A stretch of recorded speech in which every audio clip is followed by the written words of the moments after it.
धाराशिवमध्ये आज जिल्हा मजूर फेडरेशनची मतदान प्रक्रिया पार पडते। आपण पाहू शकतो, आपण आता एका मतदान केंद्रावरती आहेत। जिल्ह्यामध्ये 8 मतदान केंद्रावरती ही मतदान प्रक्रिया पार पडते आहे। जिल्ह्यामध्ये एकूण जिल्हा मजूर फेडरेशनचे 345 मतदार आहेत।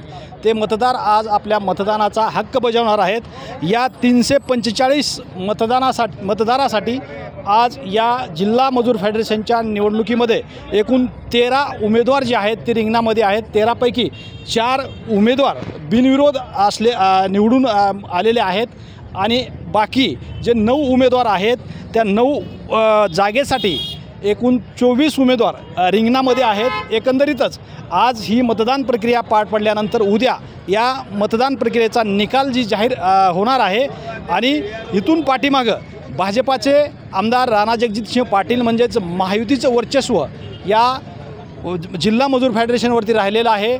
महाविकास आघाडी विरुद्ध महायुती असा हा संघर्ष आहे आणि तो उद्या हा जो निकाल लागल्यानंतर कुणाचं वर्चस्व जिल्हा मजूर फेडरेशनवरती निर्माण होतं हे पाहणं गरजेचं आहे।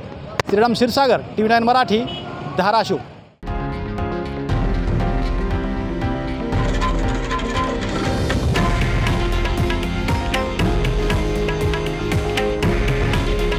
हे आहे देशातील नंबर 1 न्यूज नेटवर्क आणि आपण पाहत आहात TV9 मराठी।